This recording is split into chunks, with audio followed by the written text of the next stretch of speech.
Salut à toute la team Rue des joueurs, c'est Léo et aujourd'hui on se retrouve pour la dernière vidéo de cette US Open et mes pronostics sur les deux finales. Comme d'habitude, si vous voulez suivre mes pronostics et miser sur ces finales de l'US Open, vous pouvez le faire avec l'opérateur BetClick qui vous propose l'offre suivante, donc jusqu'à 100 € offerts en free bet sur votre compte si votre premier pari est perdant. Pour profiter de l'offre, il vous suffit de vous inscrire via le lien qui est dans la description de la vidéo. Vous rentrez le code promo RDJ en majuscule.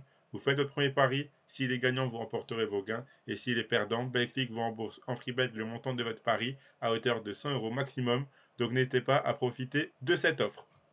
Ça y est, c'est le grand jour, le tournoi touche à sa fin, et quel tournoi que nous avons vécu. Beaucoup de surprises très tôt dans le tournoi, ce qui l'a rendu très ouvert, que ce soit chez les hommes ou chez les femmes. Un parcours de la Française Caroline Garcia incroyable est l'une des choses à retenir. Avant de vous donner mes pronostics sur ces deux matchs, un petit point sur mes pronos des demi-finales. On fait un 5 sur 8, ce qui est plutôt pas mal pour les demi-finales. Un 0 pointé sur le match de Caroline Garcia, un 1 sur 2 sur celui de Kachanov et un 2 sur 2 sur les matchs de Swiatek et d'Alcaraz. Si on regarde rapidement, le plus de 18,5 jeux entre Garcia et Jabber ne passe pas. La victoire de Garcia ne passe pas non plus puisque c'est la Tunisienne qui s'est imposée assez facilement. Le plus de 17,5 jeux entre Swiatek et Sabalenka à 1,20 est passé puisqu'il y a eu 3-7 et la victoire de Swiatek à 1,49 est également passée. Le plus de 3,57 entre Kachanov et Rude à 1,30 est passé puisqu'il y a eu 4-7 dans le match et Kachanov ne perd pas ou 2-1 n'est pas passé car il a perdu de 2-7 d'écart. Le plus de 35,5 jeux entre Caraz et Tiafoe à 1,52 est passé puisqu'on a encore eu un match très épique en 5-7 et la victoire d'Alcaraz à 1,52 est également passée. Malheureusement, le combiné ne passe pas à cause de l'overjeu, donc du plus de 18,5 jeux entre Garcia et Jabber, car on a eu un match assez expéditif de la part de la Tunisienne, pardon. Donc on va essayer de conclure cette US Open de la plus belle des manières. Je vous propose dans cette vidéo 4 pronostics avec des cotes plus ou moins grandes pour chaque finale. Donc sans plus attendre, les voici, mes pronostics. On commence par un match entre Swiatek et Jabber, la finale WTA. Swiatek n'était pas ultra dominante dans son match face à Sabalenka, tout comme elle ne l'a pas été depuis le début du tournoi, mais elle a su faire la différence mentalement et à l'expérience.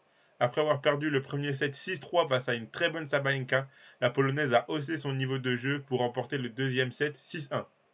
Durant le troisième set, Sabalenka avait fait le break pour mener 4-2 et à ce moment on pouvait penser que le match était plié en sachant la force qu'est le service de Sabalenka. Mais Swiatek est revenu pour débreaker puis breaker et remporter le dernier set 6-4 sur le service de la Biélorusse. En conférence d'après-match, elle a dit qu'elle avait all-in au moment où elle était menée 4-2 et que ça a payé cette fois-ci car toutes les balles sont rentrées dans le court. Jabber, elle, a malheureusement éliminé la Française Caroline Garcia dans un match à sens unique, une victoire 6-1, 6-3 contre une adversaire qu'elle connaît très bien. Jabber est clairement la bête noire de Caroline Garcia et ça a joué mentalement dans la tête de la Française pour sa première demi-finale de Grand Chelem. On a senti Garcia très stressée et faire beaucoup plus de fautes que durant le mois dernier. Jabber a elle été irréprochable du début à la fin et son tournoi est très impressionnant car match après match elle est de plus en plus en confiance et performante. Cette affiche est très intéressante car on a une finale entre sûrement les deux meilleures joueuses du circuit en ce moment. Jabber qui sort d'une finale perdue à Wimbledon face à Rybakina 2-1, elle aura à cœur de remporter celle-là. Et quand on voit le niveau de Swiatek durant ce tournoi, on peut penser que la Tunisienne a toutes les chances de le faire. On aura ici un match très équilibré, je pense, car Swiatek n'est plus aussi dominante qu'il y a quelques temps, mais on a vu qu'elle était tout de même pas numéro 1 pour rien et que dans les moments de difficulté, elle savait jouer un tennis quasi parfait pour montrer qu'elle mérite ce classement.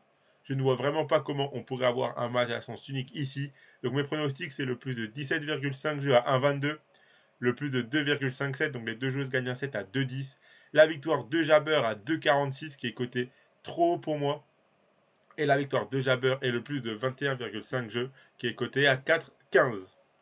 Donc maintenant pour la finale ATP, donc la magnifique affiche entre Casper Ruud et Carlos Alcaraz. Donc quel scénario dans cette US Open côté masculin.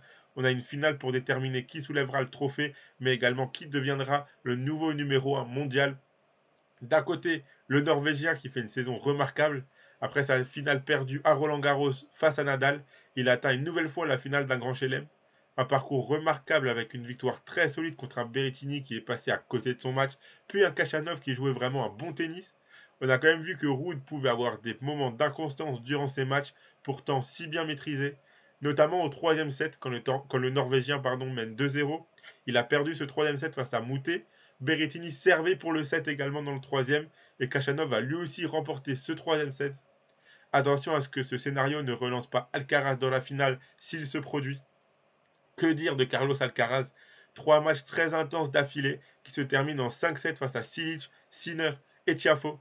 Alcaraz joue vraiment un tennis magnifique dans cette US Open, même si on a vu que parfois il pouvait relancer son adversaire et lui redonner espoir quand on pensait que tout était bouclé pour Alcaraz.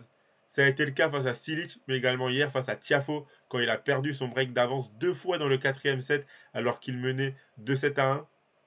Dans les moments importants, il sait par contre jouer un tennis quasi parfait. 3 confrontations, 2-1 pour Alcaraz. La plus récente est à Hurlingham, remportée 2-0 par Ruud. Les victoires d'Alcaraz sont à Marbella, et c'était également la finale de Miami en avril dernier, remportée 7-5, 6-4 par Alcaraz. Il y aura tellement d'enjeux dans ce match. Les deux joueurs vont se battre jusqu'au bout pour remporter leur premier grand chelem, mais également devenir pour la première fois de leur carrière numéro 1 mondial. Ruud dispute sa deuxième finale de grand chelem, Alcaraz sa première. Lors de sa finale de Roland Garros, on a vu un Ruud vraiment très fébrile, rattrapé par l'événement, mais c'était face à Nadal dans sa maison. Je ne pense pas que ce sera le cas ici. Ruud a un avantage physique face à son adversaire, ça peut avoir une importance aussi. Vu l'affiche et les enjeux, je m'attends à ce que les joueurs donnent tout du début à la fin et que le match soit aussi intense que les 3 précédents de Carlos Alcaraz, avec selon moi le même dénouement final. Donc mes pronostics, c'est le plus de 3,57, donc les deux joueurs gagnent un set à 1,33, la victoire d'Alcaraz à 1,45, la victoire d'Alcaraz et les deux joueurs gagnent un set à 2, et le 5-7, donc match qui se termine en 5-7, côté à 3,50. Donc voilà pour mes avis et mes pronostics sur ces deux finales. Je vous laisse quand même avec un petit combiné pour essayer de finir le tournoi en beauté. J'ai choisi de garder donc la victoire d'Alcaraz et les deux joueurs gagnent un set, ainsi que le plus de 17,5 jeux entre Swiatek et Jabber. Ça fait un combiné à 2,44. Si vous misez vos 100 euros de Betclic dessus, si le combiné passe, vous remporterez 244 euros. Et si ça passe pas, Betclic vous remboursera 100 euros de freebet directement sur votre compte. Donc voilà, c'était Léo. N'hésitez pas à mettre un pouce bleu à la vidéo, à vous abonner à la chaîne YouTube Bruté Joueur, à activer la cloche pour être notifié dès qu'on sort une vidéo ou dès qu'on fait un live. N'hésitez pas aussi à mettre en commentaire de cette vidéo vos avis et vos pronostics sur ces deux finales. En attendant, c'était un réel plaisir de suivre une nouvelle fois cette quinzaine de l'US Open avec vous. On se retrouvera pour encore du tennis dans cette fin de saison. On a encore un Master 1000, il me semble, qui arrive. Donc je vais encore essayer de le couvrir comme d'habitude avec 2-3 vidéos dans le tournoi, dans la semaine. Et donc ensuite, on attaquera la saison tennis prochaine avec directement l'Open Australie, etc. comme d'habitude. Donc voilà, en tout cas, c'était un réel plaisir encore cette quinzaine avec vous, en espérant qu'elle se finisse très très bien et sur une bonne note. Allez, bonne finale à tous, bon match, bon week-end, ciao tout le monde!